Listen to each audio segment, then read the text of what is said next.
китеп жазган жазуучу өзү кандай китептерди окуйт болду экен? Улут болгондон кийин улуттун өз адабияты болот экен. Чыңгыз Айтматовдон башка кимдердин китебин окуйсуз? Элдин баары Айтматов деп атканда мен Касымбеков деп айтсам, Моундай нерсени жазасың деген нерсе бар болчу да. баардыгын биографиясын карасаңыз мынтип айтат. Өткөн күнлөр деген роман чыккан. Чыңгыз Айтматовдун деле Сугатчы деген аңгемеси бар. деген аңгемеси бар. Асма көпүрөсү бар. Сен өлгөндөн кийин сенин бул чыгармаларыңды эч ким окубайт. Казынадан акча бөлүнүп жазуучуларга моундай романды жазасың деп. Кыргыз жазуучулары ичара ыкы-тыкы бири-бирине Эмнени жазыш керек азыр? төлөбөй калса бар, жазбай калбады. Кыргыздардын орду кандай болуш керек? Кыргыз иденттүүлүгү жөнүндөгү маселе. Президенттин кеңешчисисиз. Акты ак, караны кара деп айтыш керекпи? Сүйлөп туруш керек деди. Айтып туруш керек. Кудайдын бар экендигине ишенесизби?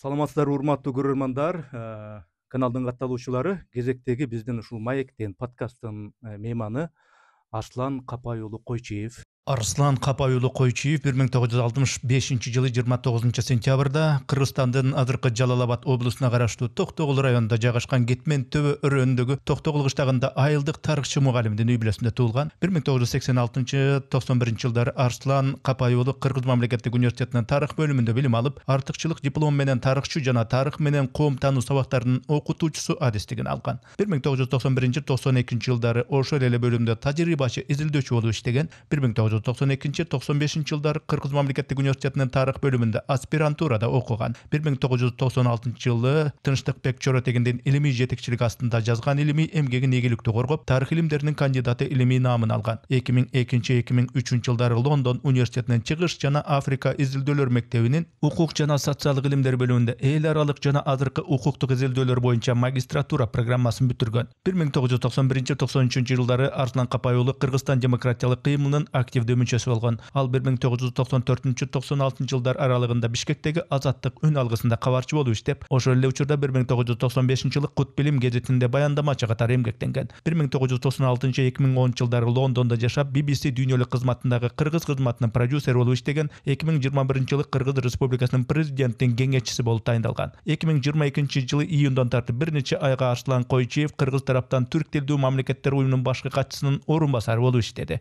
Азыркы тапта Арслан Капай уулу Койчиев Кыргызстандын президенти Садыр Жапаровдун кеңешчиси, Кыргыз Республикасынын президентине караштуу тарых илимдеринин өнүктүрүү боюнча комиссиясынын төрагасы.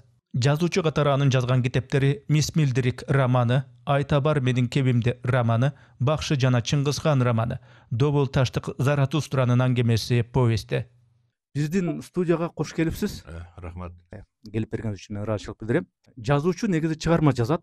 Чыгармасын ошол коом окусун, ошол чыгармадагы идеяны коом түшүнсүн деп жазат да.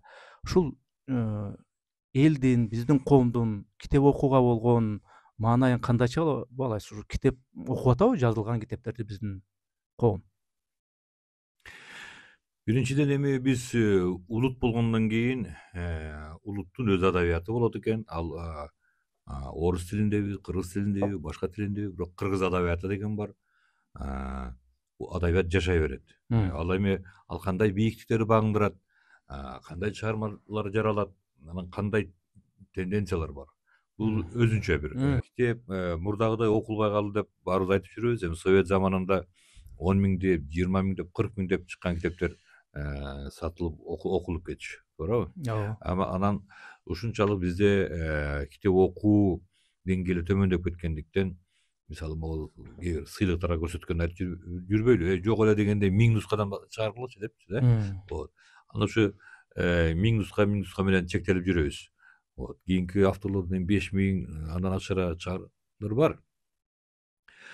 Бул эми кыргыз авторлору жөнүндө кеп болот. Анан ошол эле учурда акыркы учурда байкап жүрөм, кыргыз коомунда могул чет элдик адабиятка болгондо кызыгуу бар.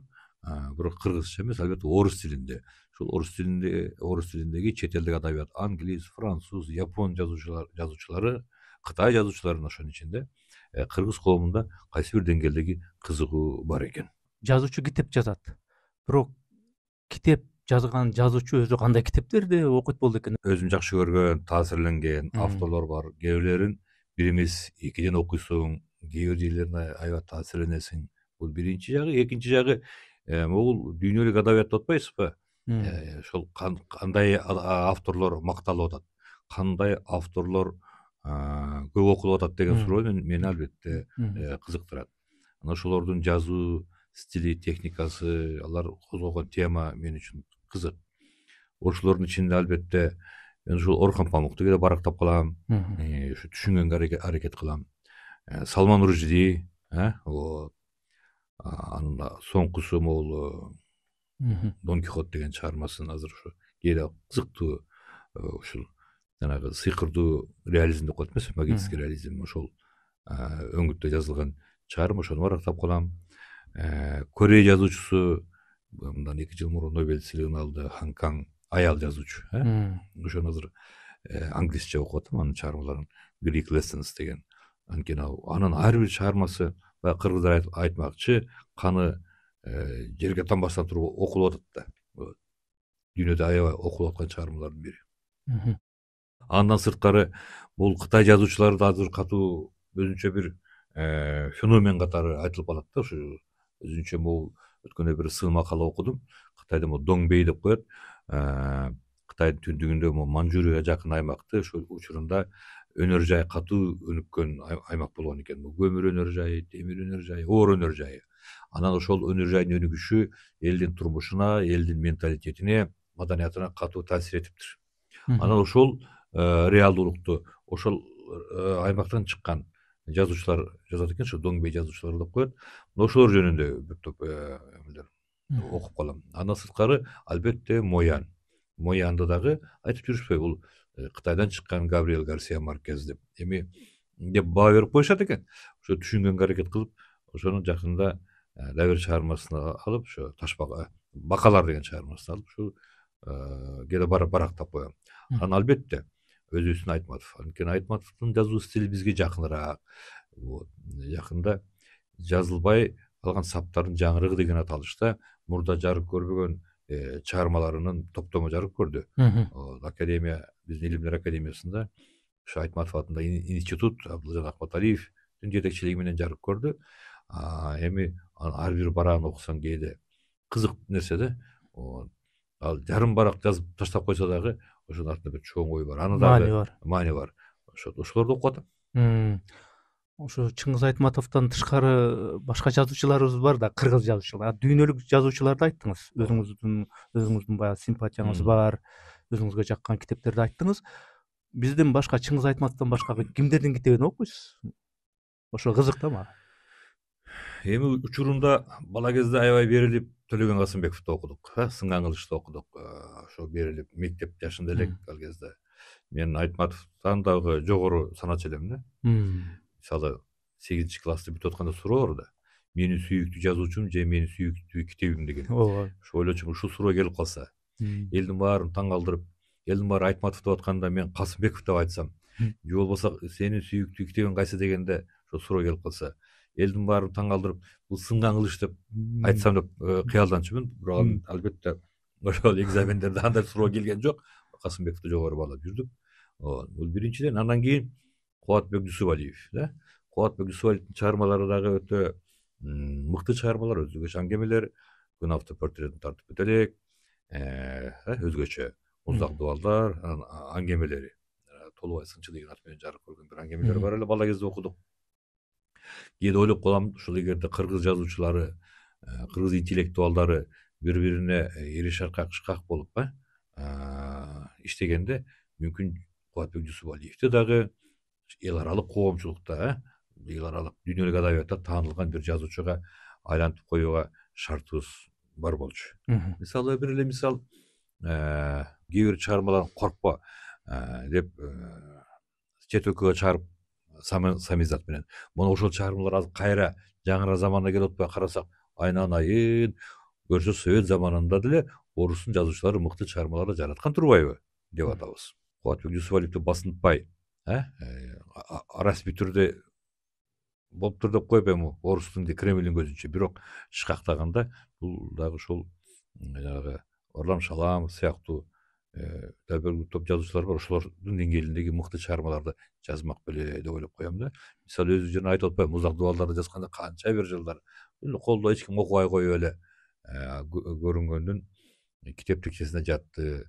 Касымбековдун китеп чекчесине жатты, Айдисалиевдикине жатты, Айтматовдун үйүндө бир топ жатты. Анан bir күнү Айтматов өзү чалып, Кубатбек, сен гениалдуу жазуучусуң деп айткандан кийин өзүм аябай көңүлүм көкүлүп, жолум ачылды дегендей да. Ошол жазуучуну. Андан сырткары Шайлообек Дүйшеевди ушу бир эки кара сөз менен жазган этюдтарын окуп калып, илгери Лондондон телефон чалгам. Көрсө мен бул кишинин агындылардын үстүндө иштеп атканын билген экенмин. Анан ушуну саптарын окуп, каламдагандан кийин кээде мынтип ойлоп калам. Ойлоп койчумун. Айтып жүрүшпөй, ушу Толстой менен Достоевский жолукпай калган экен. Экөө замандаш болгон да. Анын сыңарындай ушу Шайлообек Дүйшеев карапайым акын арабызда жүрөт. Эмне себептен ушул Айтматов менен жолуккан жок, Айтматов менен баарлашкан жок, Шаханов сыяктуу чоң темаларды козгогон жок деп ойлоп калар элем да. Анан bir күнү ушу кишинин жазгандарын окуп отурган телефон чалдым. Шайлообек байке, сиз эгерде проза жазуучу болсоңуз, бир керемет чыгармаларды жазасыз дедим. Десем эле ал киши айтып калды.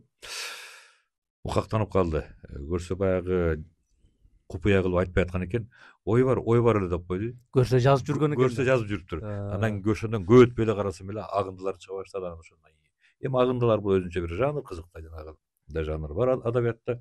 Бирок андан сырткары белгилүү бир сюжет, белгилүү бир замыслдын артынан кууган бир чыгарма да жазса колунан келмек деп ойлоп коем.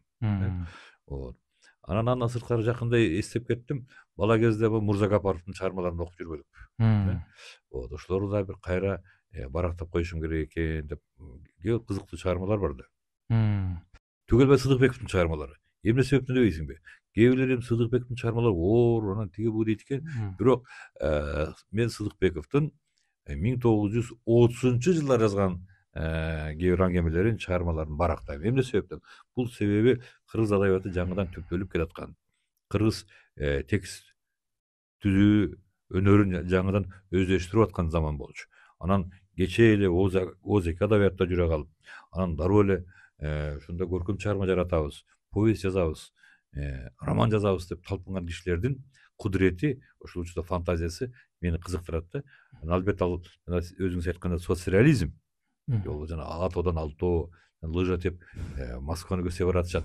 Бирок мага ошо текст куруу, ошол реалдуулукту берүү, кандай сөз каражаттарын колдонду, мына ушул мен үчүн кызык, ошол себептен окуп коем. Анан албетте адабиятыбыздын улуу адамы Мукай Элебаевдин Узак жол, ушул Узак жолдун автору Мукай Элебаев тирүү болгондо эмне деген кереметтерди жаратмак, Кудай ато деп ошо таң калам. Анан мындай деген бир саптар бар.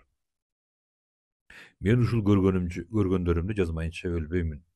Жазмайынча кантип өлөм деген саптар бар да. Ойлоп коем, ошону жазбай эле койсо болмок экен. Ошол саптарды жазды, согуштан өлүп калды. Мен узак жазашым керек. Мен 100 чейин чыкканча жазам деп жазып койсо, мүмкүн Кайлабаев да узак жашайт беле, узак жолдон дагы мыкты чыгармаларды жаратат беле деп. Себеби анын ошол узак жолун коңшу өлкөлөрдүн адабияты менен көп салыштырам да. Баардыгы ошол 20-30 жылдардагы чыккан жазуучуларды сурасаңыз, коңшу элдердин адабиятына таасирленгенин айтышат. Ириде ошол орус адабиятын айтышат. Анан кийин өзбек адабиятын айтышат. Кайсы бир деңгээлде казак адабиятын айтышат. Эми ошол чыгармаларды салыштырып отурганда Мукай Элебаевдин Узак жолу алардан ашса ашат, кем калбайт. Өзгөчө могул кыргыз жазуучулардын баардыгынын биографиясын карасаңыз, мынтип айтат. Өткөн күнлөр деген роман чыккан Абдулла Кадыридин. Ушуга аябай таасирленгенбиз деп. Ошол чыгарманы кээде барактап калам дагы, жана сабын эсиме түшкөндө кап деп калам. Социализм идеологиясы, Лениндик идеология чыгармаларда сөзсүз түрдө камтылчу. Ленинди даңктоо, социализмди даңктоо, эмгекти даңктоо деген эми жазуучуларга атайын шарттар түзүлүп, моундай нерсени жазасың деген нерсе бар болчу да. Азыр эми ошол китептердин баары мен китепканага киргенде көп китептер эми окулбай эле калды да. Ошондо ошол акыбалга сиздин көз карашыңыз кандай? Бул эми ошол идеологиянын бир убактылуу бир колдонуучу бир убактылуу нерсе болуп калдыбы, ошондо кандай болуп калды? Мунсуз деле кыргыз жазуучулары эми ичара ыкы-тыкы бири-бирине мындай сөздөр айтып калчу да: "Ай, сен өлгөндөн кийин сенин бул чыгармаларыңды эч ким окубайт" деп бири-бирине бир өктөө менен акарат келтирип сүйлөп калчу. Эми биздики менин айтайын дегеним башка деңгээлде, башка нукта. Себеби көп чыгармалар ушул идеологиянын айдагы менен жазылып калды. Себеби биринчиден адабият идеологиянын куралы болчу. Алардан кыргыздын жумушчусунун образын, кыргыздын куруучусунун образын, кыргыз шахтёрунун образын, кыргыз кенчигинин, кыргыз жоочунун образын, сугатчы, чабан, мына ушундай образдарды түзөсүңөр деген мындай тапшырма болгон да. Анан кайрадан жазуучулар өзүнүн күч кудуретін ошого коротуп, кантип түзөбүз? Чыңгыз Айтматовдун деле сугатчы деген аңгемеси бар. Асма көпүрөсү бар. Асма көпүрөсү бар айтасың, мына ошондой болуп жүрүштү да. Анан эми ал бул чыгармалар карап турсам, кийинки муунга мындай бир өткөндүн бир менталитетин түшүнүүгө аракет кылган, аракет кылууга умтулгандар үчүн бир каражат болбосо, аларды албетте көп окулбай калат го деп ойлойм. Шарттар түзүлчү да. Шарттар жазуучуларды атайын жанагы Арашан деген жака барып жазуучуларга кадимкидей тамагынан бери, ошол жерде эсе алгандан бери илхамы келсин деп атайын бюджеттен акча бөлүнүп, казынадан акча бөлүнүп жазуучуларга моундай романды жазасың деп. Анан адыркыларга мамлекеттин жазуучуларга катышы кандай болушу керек? Ооба, мурда жанагындай аларды бапестеп, бөпөлөп жаткан жеринен бери, ичкен тамагынан бери даярдап берип, аларды баккан. Бирок азыр жагдай башкача, бирок баары бир мамлекет адабиятты унутпаш керек го деген ойдомун. Себеби бир эле мисал, биз өзүбүз ушул кыргыз мамлекетинин келечеги, кыргыздын жаңы муунун келечеги деп ураан чакырып атабыз. Улуттук идеология деп калабыз, улуттук рух деп калабыз. Мына ошол улуттук рухту көкөлөтчү тармактын бири бул адабият. Бир эле мисал келтирейин. Өткөндө ушул жөнүндө сөз болуп калды. Казакстанда бир чоң ушу жазуучулар менен отурганда, жазуучулар жазбай калды, бизде эч ким окубай калды деп. Анан мен айттым: "Ай, жазчу эл жазып атат, окуучу эл окуп атат." Эки эле мисал келтирейин дедим. Мына Букер сыйлыгы деген бар. Англис тилдүү жазуучулар үчүн. Жана чет тилде жазып, англис тилине которулгандар үчүн Booker International деген сыйлык бар. Ошонга жылда жүздөгөн авторлор ат салышат. Муну англис тилдүү дүйнө, англис тилдүү эмес дүйнө үчүн уюштурган сыйлык. Эмнени жазып атасыңар деп. Муну жакында ушул Booker International'дын калыстар тобунун башчысы айтып атат, бир жылдын ичинде дейт, айнан 253 китеп окудум дейт. Анткени баардыгын өзү окуп электен өткөрүш керек эле. Аягында жана индиялык бир аял, Бану Муштак деген аял жеңип албадыбы? Биринчи жолу ушу жана аңгемелердин жыйнагы үчүн 253 китеп окудум дейт. Демек адабиятка болгон кызыгуу ошончолук күч.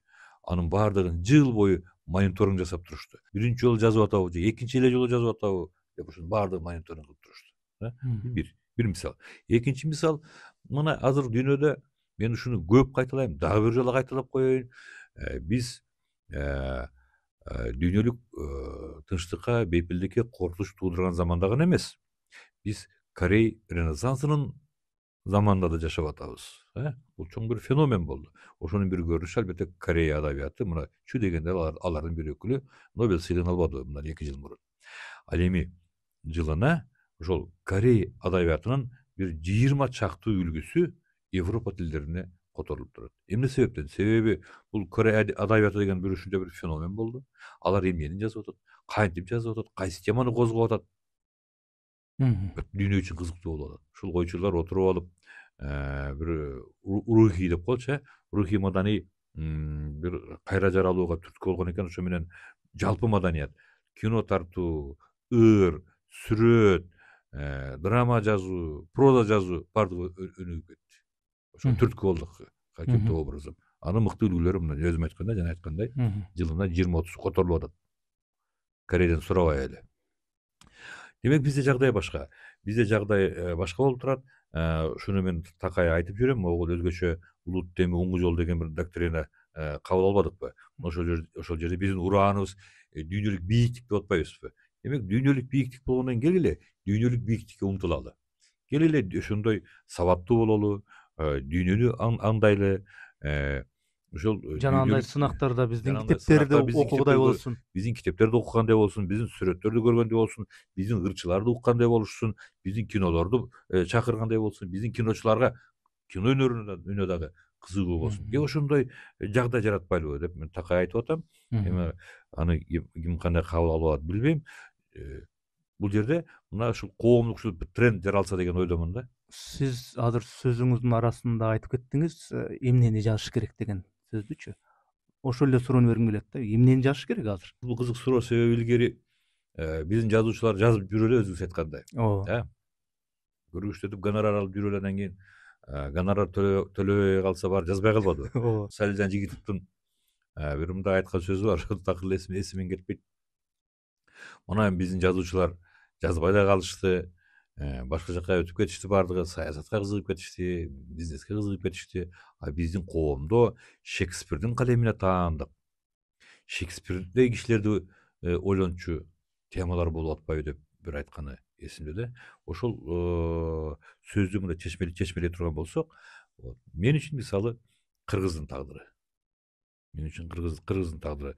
Менин чыгармаларымда ушул теманы койгум келет. Себеби биз ушунча жыл, ушунча кылым тарыхта жашап келип, анан азыр биз ири чоң мамлекеттердин гана эмес, цивилизациялардын дагы ортосунда калып атабыз. Чоң маданий кысымда калып атабыз. Мына ошол учурда биздин тагдырыбыз эмне болот? Биздин улут катары тагдырыбыз эмне болот? Биздин иденттүүлүктүн келечеги кандай болот? Биз кайтып жашап кетебиз. Вот. Бул маселе бизди эле ойлондуруш керекпи же башкаларды да ойлондуруш керекпи деген тема мисалы мени кызыктырат. Маселе бир эле мисал, ракы чыгыштагы элдер жоголуп баратат да, туурабы? Жоголуп баратат. Өткөндө бирөө менен жанагы Владимир Санги деген бар. Ошо менин телефон чалдым, атайын чалсам, ушу Нефтьки жоголуп баратат. Нефтьки тилинде сүйлөгөндөрдүн акыркысы менмин дегендей кылып сүйлөдү да. Анан эсептеп көрсөм, биз Кытайдан канча эсе аз болсок, нефткилер бизден ошончо эсе аз экен. Анан ойлоп койдум, ойтой, мүмкүн башка чоң элдер деле бизди ушу нефткилерге, ЮКГлерге карагандай карап аткандыр. Бирок биз болбой эле көкүрөк тигерип, эгермен мамлекетпиз деп кыйкырып аткандырбыз деп ойлойсуң. Бизди сырттан да өзүбүздү карашыбыз керек. Анан ошол себептен мага ушул элибиздин тагдыры жөнүндөгү маселе. Мисалы, Бисмиллерик деген чыгармамды сиз мына өзүңүз окудуңуз. Бул 16 жөнүндөгү болгону менен мен муну бир 30 жылдарга, азыркы тагдырыбызга проекция кылгам. Же болбосо тагдыр жөнүндө кыр деле ошол. Эми ал бир туткундуу тагдыр болгону менен бул кыргыздын 20-жылымдагы көргөн күнү. Ошол тагдырга ошол кыргыз баласы суранып барган жок эле, кириптер болгон экен. Себеби биздин эркибизге баш ийбеген, биздин оюбузга баш ийбеген бир тенденциялардын, күчтөрдүн толкуну менен барып жанагындай тагдырга 20-жылымда көп нерсени көрдүк да. Ансыңарындай 21-жылымда деле ошондой акыбалда турабыз. Ушул күнү дагы. Анан ушул темаларды жазыш керекпи деп өзүмчө ойлоном. Анан эми жанагы дүйнөлүк жазуучуларды эмнеге окуйм дегенде, бул кызык темаларды козгошот да. Мисалы жанагы Салман Руштинин Midnight Chill деген чыгармасы Букерди 2 жолу Букер алды да. Анан ушул темасын карап көрсөм, ушул Пакистан менен Индиянын бөлүнүп аткан заманындагы адамдардын тагдырын жасап ойлоп көрсөм, биз козгоочу эле тема экен. Себеби биздин тагдырыбыз кандай болот? Кыргыздар ойлонушубуз керек. Мына тил маданияты, дин, дагы башка маселелер орчунда болуп атпайбы? Жана Корей жазуучусун айттым го, Ханкангдын чыгармасы, биринчи чыгармасы менен ал жана Букерди алды да. Ошо вегетарианка деген чыгармасы үчүн да. Вот. Кызык тема. 21-жылымдын маселесин бир эт жебестин мисалында. Азырда бул тренд да. Эт жебейт деген. Ошол теманы ачкан болуп, анын сыртынан чоң темаларды козгоп атпайбы? Анан мен кээде ойлоп кетем. Биз ошол темаларды нефткилерди болуп биз дагы өз тагдырыбыз жөнүндө Кытай турганда, Индия турганда, жалпы мусулман цивилизациясы турганда, орус турганда тагдырыбыз кандай болот деген ар бир кыргыздын окуясын ошол процесстердин өңүтүндө караш керекпи деп өзүмчө ойлоном. Чыгармаларым ошол жөнүндө. Эгемендик алганыбыздан бери ушул китептерди мисалы үчүн сын жанры, сындан өтүп, электен, фильтрден өтүп туруп анан китеп чыгуу деген нерсе мындай дерлик жоголуп кеткендей да. Ушундай нерсе болуш керекпи өзү сапаттуу китептин чыгышы үчүн? Эми сапаттуу адабияттын жаралышы үчүн албетте сын керек. Бирок биздин карап турсам, бул кыргыздын сын маданияты менен башкалардын сын маданияты абдан айырмалуу. Эгерде мынтип ойлоп калам да, образды айтып берейинчи. Эгерде кыргыздарда мындай тенденция жаралып калса да, вот адабият жарала элек деп коелу. Эй, кыргыздар, адабиятты жаратыш керек экен көрсө. Адабият деген бир пайдалуу оокат болот экен, бизнес экен деген бир уран чакырылып калса жазатайып. Ошондо бирөөлөр жазам деп киришип калмак, дагы бирөөлөр жаза албагандар алдын ала сынчы академик болуп алышмак да, анан турушмак. Ошол жерден кылычын кайрап анан кийин. Кана кимдер жазат экен деп. Мен кыргыз адабиятындагы сынчылык өнөрдү кээде ошого салыштырып кетем. Албетте сын объективдүү болуш керек. Биздин сын Маграматылык Кадыркул Давутов деген бар эле. Кеңешбек Асаналиев дегендер бар, Салжан Жигитов. Мына ошолордун нугундагы сын болуш керекпи? Кадыресе адамды агарткан, адамдын эстетикалык табитин өстүргөн, кругозорун кеңейткен, шыктандырган сын болуш керек деп коем. Мисалы, бир эле мисал, мына силердин муунда азыр жаңыдан аталып мода болуп жүрөт, Табылды Муканов деген акын болгон. Муну учурунда эч ким билчү эмес. Туурабы? Раматылык Кадыркул Давутов атайын ага аны изилдеп, ага атайын эмгектерди арнап, бул деген кыргыз адабиятындагы көрүнүш, бул бир феномен деп элдин көзүн ачты да. Мисалы ушу сыяктуу нерселерди. Анан азыркы сын дагы ошондой интеллигентный, салмактуу, элди агартуучулукка, элди ынтымакка үндөгөн сын болуш керек. Дароо эле муну жайлап салыш керек, союп салыш керек деген терминдерсиз сын болуш керек. Кыргыз адабияты дегенде Айтматовдун аты аталат да. Айтматовсуз кыргыз адабиятын элестетүү мүмкүн эмес. Анан биз өзүбүз ошол Айтматов кыргыздан чыккан үчүн балким ашыкча кээде боекти кошуп Айтматов гений, Айтматов залкар, Айтматов кыргыз совет адабиятынын бир көрүнүктүү бир мындай жылдызы дегендей кылып айтып аткандырбыз. Сиз мына планетардык масштабта Айтматовду кандай кабыл алат болду экен негизи? Ушу биз сыймыктагандай, биз таңыркагандай таңыркабы дүйнө жүзүндагы? Бул өзү кызык дүйнө. Анан кызык суроо.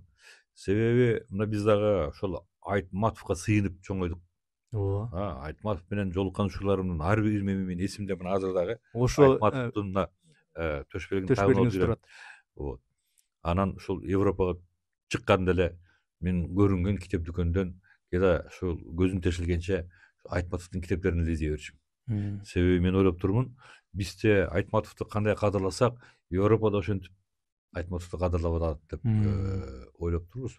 Көрсө алардын өз дүйнөсү бар экен, өз маданияты бар экен, өз адабияты бар экен, өздөрү сүйгөн жазуучулар бар экен. Биз таң калган баалуулуктарга башкалар таң калбай турган мандир. Таң калбайт экен. Анан бул кандайча деп анан бир күнү British Library'ге барып алып, Айтматов жөнүндө жазылган сындарды окуп көрөйчү. Бидеги бирөө сындаган бекен деп анан кийин бардым. Барсам ошол ак кеме жөнүндө жазылган ревью экен. Анан бирок бизчелик алар анчалык суктанбаптыр. Бул бир. Экинчиден бир эле мисал, Айтматов каза болгондо ошо англис авторлорунан интервью алыш керек болуп калды. Ушунун баардыгы ушу Булгаков менен чектелди дагы Айтматовду көп жакшы биле беришпейт экен.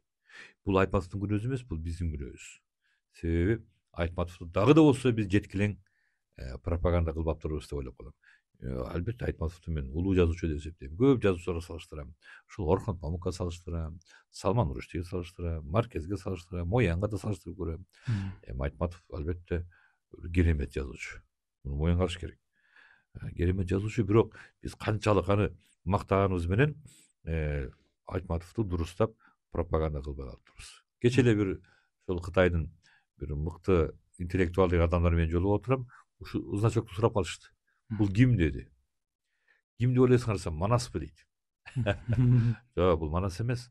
Бул образды айтканда киргизский Моян десем түшүнөт десем, түшүндүк деп калышты.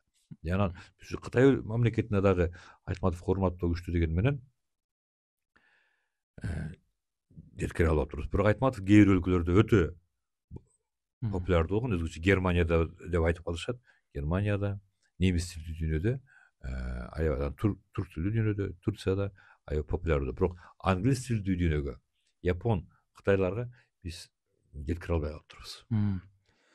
Жазуучу эми чыгарма жазганда адамды жазат, адамдын тагдырын жазат, доорду жазат, доордогу өйдө ылдыйларды жазат, өзүнүн субъективдүү, объективдүү баасын жазат да. Анан мисалы үчүн сиз өзүңүздүн чыгармаларыңызда мен эми аба жолоштуруп үндөштүрдүм. Мынау эгемендүүлүк жылдарындагы көп эле процесстер болду да. Жалганчылык, калпычылык, адамдардын ичиндеги ар кандай тагдырлар, ар кандай бир кызыктуу тагдырлар бар да. Ошол эле башчыларга байланыштуу, элдин арасындагы тагдырлар. Ошол тагдырларды дагы мындай жазылышы керекпи? Мындай сиз өзүңүздү ушул учурдун актуалдуу бир жагдайларын чыгармаңызда мындай камтыйын деген ойлор барбы? Кимдир бирөө биздин кийинки муундар дагы ушул процесстерди билиш керекпи дейм да. Өтө жакшы маселени көтөрүп атабыз экөөбүз. Сен суроо жолу менен көтөрүп атасың, мен ошо жооп берүүгө аракет кылуу менен. Анткени 21-кылымдагы кыргыздын мүнөзү өзгөрдү деп ушул аябай туура баамдадыңыз. Кыргыз өзүнүн мүнөзү, кулк мүнөзү өзгөрүп аткандыгын дайым дагы эле акылдуу адамдар байкап турган. Мисалы, көчмөнчүлүктөн отурукташкан турмушка өтүп атканда кантип атабыз, кокуй деп. Кыргыздар отурукташкан эл менен аралашканда мүнөзүбүз кантип өзгөрүп атат. Кыргыз орус менен аралашканда кантип мүнөзүбүз өзгөрүп атат. Кыргыз шаарлашканда мүнөзүбүз кантип өзгөрүп атат. Шаардык айлык болуп бөлүнгөндө мүнөзүбүз кантип өзгөрдү. Андан сырткары базар экономикасына киргендеги кыргыздын мүнөзү кантип, кулк мүнөзү кантип өзгөрдү. Бирөө мынтип сурап калды менден. Бардыгына сурай берди, бирок ар бир улут өзүңөргө жооп бергиле деп калды. Элиңдин тарыхындагы бул 20-жылдын этеги 21-жылдын башындагы эң чоң өзгөрүү эмне деп эсептейсиң? Кулк мүнөзүндөгү эң чоң өзгөрүү эмне деп эсептейсиң деди. Анан мен таң калып туруп, биздин кулк мүнөздөгү эң чоң өзгөрүү эмне? Туура көп негатив жактарыбыз ачылды. Көрсө, кыйчалыш учурда, кыйсыпыр учурда адамдын болгон натурасы ачылат турбайбы? Бирөө айтып калат да. Темага карай айтылып келем, үркүн жөнүндө айтып калат. Эми ошолор кыргыздын элитасы деген кишилер. Ошону бирөө айтып берип атат. Беделден өтүп баратканда күрткөдө бир аял өлүп жаткан экен, аялдын жанында эмчегин тутмалап бир ыңалаган бала жатып. Кыргыздар өтүп баратканда бир кемпир, "Ой, могуну алып ала кетеличи" дегенде ат үстүндө бараткан кыргыз. "Токтоба, эки жакты элтеңдеп караба" деп ана жагы күйбөй өтүп кеткен экен. Аны ушул жерден бир адамдын мүнөзү көрүнүп атат да. Тиги мен эл баштаймын деген кыргыздардын бири айтып атат. Өз жаны үчүн күрөшүп атат. Тиги кемпир байбичеси эне да байкуш. Мунун ала кетеличи тиги той экелге салып болсо да түшүп көрөлүчү деп атат. Кийин ошол байбиче эстечкен. Кап, ошо баланы баарын кетсеңер кете бергиле. Мен ошону алып калайынчы деп койсом болмок экен деп кейип калышкан да. Ошол окуяны көп эстейм, мына бул жерде кыргыздын мүнөзү көрүнүп атат. Анан аңсыңарандай бул рынок экономикасына киргенде дагы биздин мүнөзүбүздүн жакшы жактары дагы, жаман жактары дагы көрүндү. Анан бир таанышым айтып калат да, таң көрөм. базар экономикасына киргенде адамдагы эмне жаман мүнөз болсо ушунун баары кыргыздан көрүнбөдү деп. Эми антип айта алган жокмун, бирок мен мынтип гана айттым. Эң чоң өзгөрүү ушу сооданы уят көргөн кыргыз буга чейин деле соода кылууга бизде мажбурлаган шарттар болгон. Ооба. Кытай менен аралашканда, Өзбек менен аралашканда, Тажик менен аралашкан, Индия менен аралашкан, орус менен. Эми мына ушул 20-жылдын бетегинде анан баардыгыбыз анан соода кеттик да. Албетте соода дагы бир цивилизациялык көрүнүш. Бирок биз мурда ага көнбөгөн көчмөн эл, анын оош кыйшын байкабай баардыгы анын кээ бир жол жоболорун таңазар албай эле кеттик да. Анан деп айттым. Ошо соода садыкка өткөнүбүз мына кыргыздын мүнөзүндө эң чоң өзгөрүү десем, анда бирөө айтат доллардын кудурети депчи. Аны өзүмчө ойлоп койдум. Рублдун кудурети, сомдун кудурети жеткирген жок эле да. Анан демек биздин өзүм жана айтпадымбы? Түгөлбай Сыдыкбековдун 30-жылдардагы чыгармаларын эмнеге окуйм? Биздин кулк мүнөзүбүздө өзгөрүүлөр. Кантип биз адаптация болуп атабыз? Анан ошонун ичинде кулк мүнөз, турмуш тиричиликтеги өзгөрүүлөр, анан ошол менен бирге адабияттагы өзгөрүүлөр, сөз өнөрүнүн өзгөрүшү. Анын сыңарында эле 21-кылымда дагы өтө чоң бир теманы ким Денис мырза козгоп койдуң. Муну биз моюнга алышыбыз керек жана ачык айтышыбыз керек. Кыргыздын кулк мүнөзүндөгү өзгөрүүлөрдү дагы жазышыбыз керек. Ошол себептен айтып атат да жигитим. Атаң көрө Шекспирдин калемине ылайык Шекспир келип жаза турган темалар, окуялар болуп атат кыргыз коомунда. Ошол могул 90-жылдардагы муун, мен биз андан мурунку муунбуз, бир кийинки муундун дагы баскан турганын байкап, могул заман ушуну из калтырган турбайбы? Китеп окугандар азайды да. Таптакыр жок эмес, бирок китеп окугандар азайды да. Анан азыр биз китеп жазгандар жөнүндө көбүрөөк сөз кылдык. Эми китеп окугандарга карата бир сиздин бир сунуш десемби, ошол китеп окуйт десе эле бүт четинен эле ошо китепканага кирип алып эле шатыратып ылгабай окуй бериш керекпи? Кандай китепти окуш керек? Кайсы китепти окуш керек дегенде дагы биздин элдин эстетикалык табиятын өстүрүшүбүз керек. Кантип өстүрөбүз? Биздин могул адабиятчылар, сынчылар ушул коомду агартуучулук мүнөздөгү талкууларды жүргүзүп, жазып турушса. Сөзсүз эле баягы кылычын жалаңдатып эле түгүнчөнү мен союп түшүшүм керек экен, авторитетине акарат келтиришим керек деген эмес. Анын оош кыйышын айтып, ошол авторду окуса, андан кандай рухий азык алат кыргыз окурманы, кыргыз коому деп. Андан сырткары могул тегерегибиздеги адабияттарга көз салып, булар муну жазып атат, аны бул чыгармасы монтип бааланып атат, ал бул коомго мындай адабиятка мындай салым болот экен, рухий өсүшкө мындай жөлөк болот экен деген тариздеги талкууларды жүргүзүп туруш керек го деп ойлойм. Мисалы, мындай талкуулар алдыңкы коомдордо тез жүрүп турат. Ошол биз батыш дейбиз, батыш коомунда адабий талкуулар жүрүп турат. Бири-бирин ызырынбай эле, бири-бирин акарат келтирбей эле, кээ бир чыгармаларды мындай экен, эмне экен. Бул көрсө бул эстетикалык табиятка. Мисалы, бир эле мисал, бир-эки жазуучу, ошонун ичинде Казура Ишигура. Ушулардын мыкты жазуучу болорун дароо эле көрүп коюп атышпайбы ошол жердегилерчи? Дароо ревью жазып атышпайбы? Могул чыгарма, могул автор Кудай буйрса, адабиятыбызда бир тренд жаратканы калды деп, анан ошону жазган артынан саятчы аңдып калып атышпайбы? Эмнени жазган атасыз, качан чыгарасыз деп маселен. Анын сыртында кыргыз коомунда дагы биз ошондой бир маданият жаратышыбыз керек го. Мына студияң бар экен, ушул жерге келип талкууларды жүргүзүп, мына жакында Жолон Мамутовдун арбагына арналган поэзия фестивали өттү. Бул да бир жакшы резонанс жаратты. Коңшу өлкөлөрдө, бул казактар менен өзбектердин арасында. Кудайга шүгүр. Анан кайра ойлоп калам, ушундан улам кече Төрөкулдууров деген замандашыбыз жазып тургай, акындардын эле фестивали өтө берет, жазуучулардын фестивали жокко дегенчи. Чын-чынына келгенде дүйнөдө ириде прозаиктердин фестивали көбүрөөк болот. Бул да болсо биздин чабалдыгыбыз. Демек, биз кара сөз өнөрүн, ошол прозаны, драматургияны талдаганга келгенде чабалдыраак окшойбуз. Ошол себептен кетенчикке атат окшойбуз. А бирок ойлоп көрсөк, бул жөнүндө дагы сунуштар бар. Башка элдерден бир уктум эле, Айтматов чыккан жерде адабий фестивалдар жокпу? деп бул чет элдиктер айткан мага. Анан кече ошону Төрөкулдоров козгойбуйду. Экөөбүз бүгүн козгоп атабыз. Ошол жазуучулардын фестивале дагы мына ушуну талкуулар. Элибиздин дагы бир жолу айтып коеюн. Көркөм эстетикалык табитин өстүргөнгө. Бул деген анан жанагы экономикада сөз бар эмеспи? Мультипликативный эффект депчи. Муну курса анан башканча жумушчу сөзгө тигүү деп.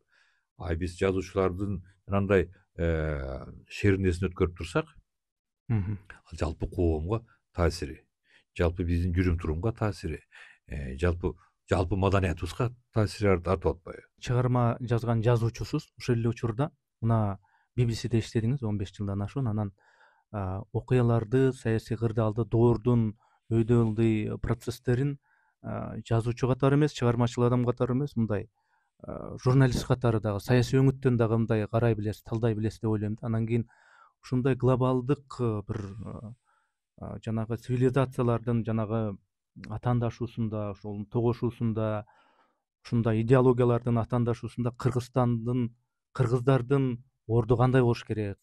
Мисалы мен өзүмдү жазуучу деп эсептегенден кийин кайсы тема мени кызыктырат? Бул албетте кыргыздын тагдыры. Бул демек кыргыз иденттүүлүгү жөнүндөгү маселе. Кыргыз иденттүүлүгү. Биз 21-кылымда, мындан кийинки кылымдарда кандай кыргыз болобуз? Кызык суроо, 22-кылымга биз кандай кыргыз болуп барабыз? 23-кылымга биз кандай кыргыз болуп барабыз? Ошонун пайдабалын биз азыр түптөп атабыз да. Ошон үчүн бул кээ бир саясий окуялардан биз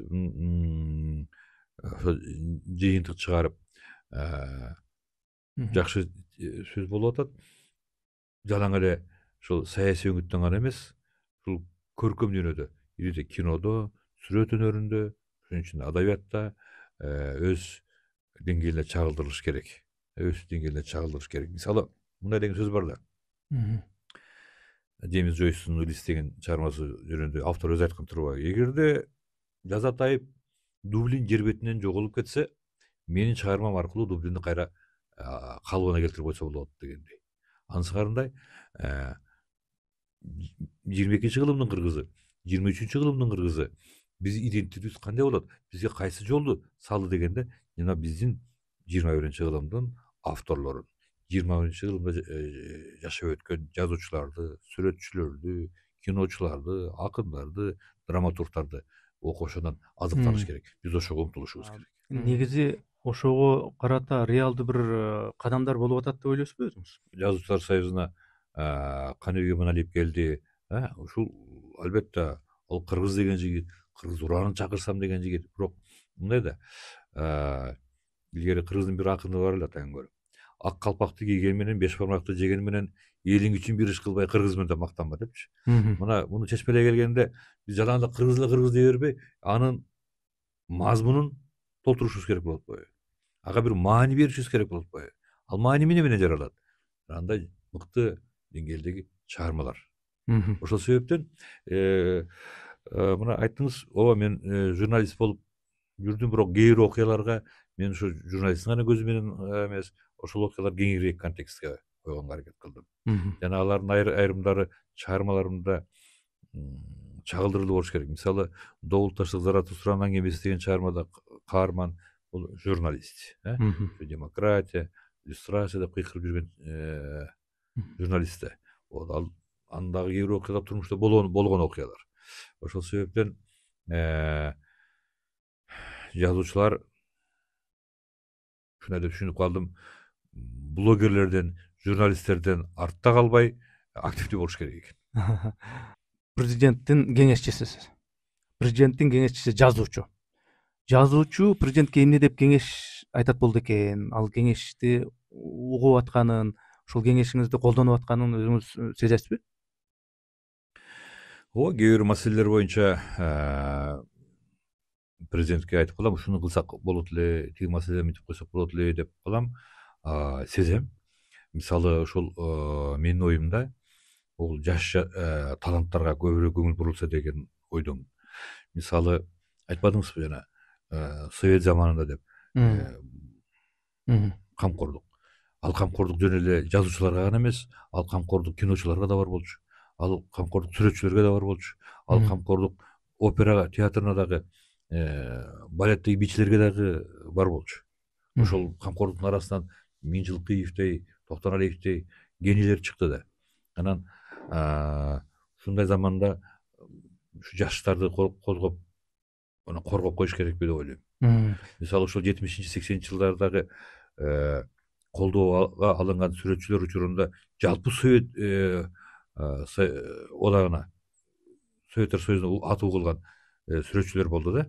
Алар азыр 70-тен ашып калышты, жаштарды колдоп койду эле.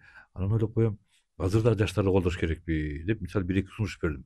Себеби ана биздин улуттук доктрина деп атабыз, улут эми дүйнөлүк бийиктик. Дүйнөлүк бийиктикти жараткыбыз келеби? Анда келгиле анда могу жаштарды колдойлу анда.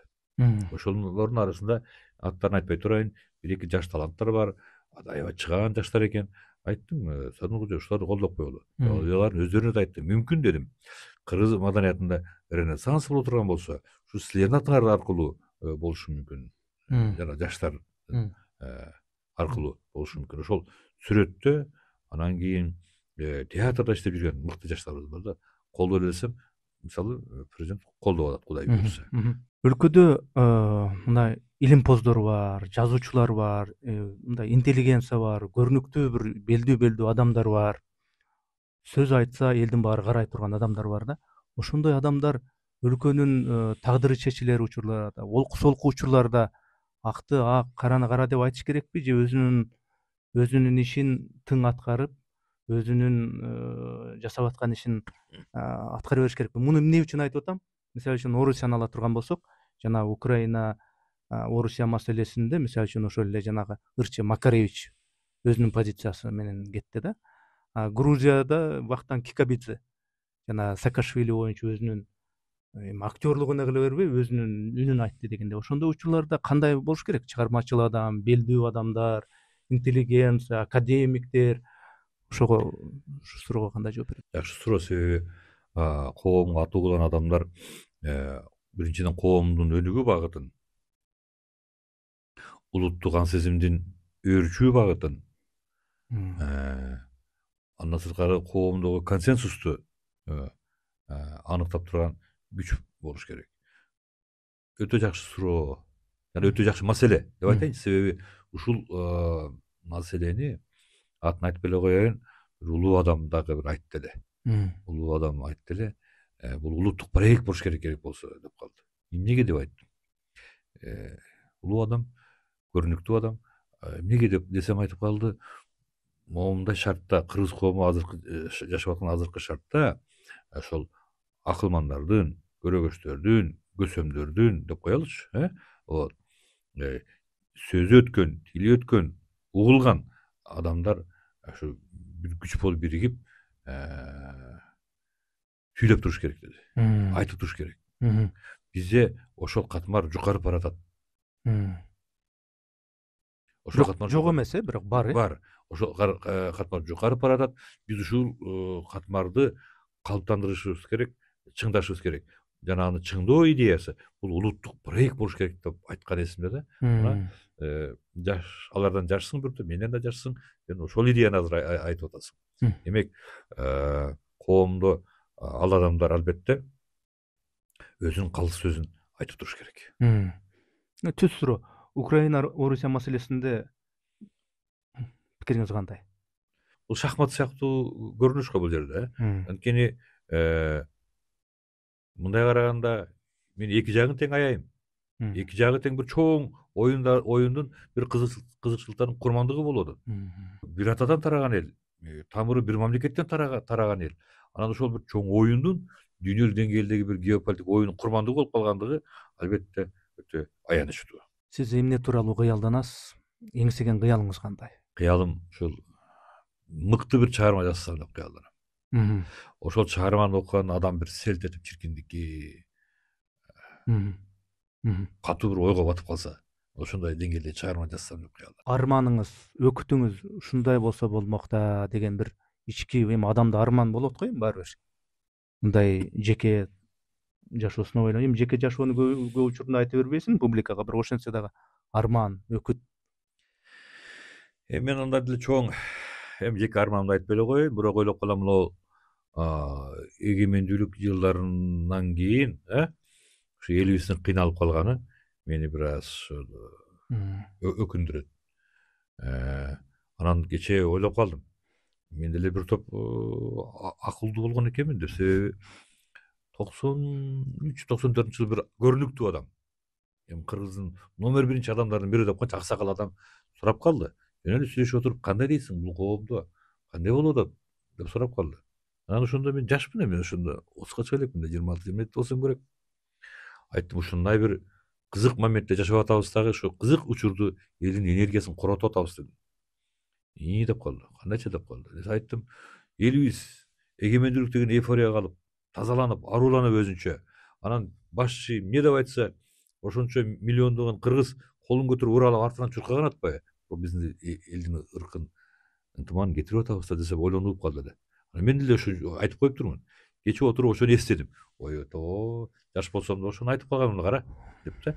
Анткени биз ошол элдин жаратмандык энергиясын учурунда колдоно алган жокпуз. Бул биринчиден. Экинчиден, көп могул азыркы элдин турмушун карап туруп, бизден албетте Советтер Союзунан калган интеллектуалдык багажыбыз күчтүү эле тийбүү деп калабыз. Ошентсе дагы бир аз чабалыраак болтурбуз. Ошонун баардыгы ор коюп эми чыгып атпайбы? Мен көпчүлүк келген конокторго берем да, эң аягында ошол стандарт катары. Кудайдын бар экендигине ишенесизби? Жазуучу катары, инсан катары. Жана өлгөндөн кийин жан, рух кайда барат? Ишенем. Кудайдын бар экенине ишенем. Мен азыркы жазып аткан чыгармадагы ушул жөнүндө адам баласы кантип монотеизмге, Кудайдын жалгыз экендигине, бир Кудайга ишенүү нугуна кантип келген, ошол маданиятты кантип өздөштүргөн, алгачкы пайгамбарлар кантип пайда болгон, эмнеден пайда болгон, алардын жалпы адамзат тагдырына тийгизген таасири жөнүндө жазып атам. Анан жан жөнүндө суроо дагы кызык. Менин жаңы жазып аткан чыгармам жан жөнүндө. Адам өлгүсү келбей, Напсиси. Жер бетинде эгер мүмкүнчүлүк болсо түбөлүк жашоого умтулуп, өлүп калса дагы ДНКсынан өндүрүп, өөрчүтүп отуруп, өстүрүп отуруп, кайра тирилүүгө болгон умтулуу жөнүндө жазып атам. Ал китебиңиз жакында? Кудай буйрса, анын айрым үзүндүлөрү Кыргыз Туузу гезитинде жарыяланды. Генетиктик маек элде дүрбөттү, терең уйку маалындагы өлүм деген аттар менен. Кудай буйрса быйыл жарык көрөт. Убактыңызды биз үчүн бөлүп келгениңизге ыраазычылык билдирем. Ден соолук каалайм. Бар болуңуз. Рахмат Эрдис мырза. Сизге дагы ийгилик каалайм. Рахмат.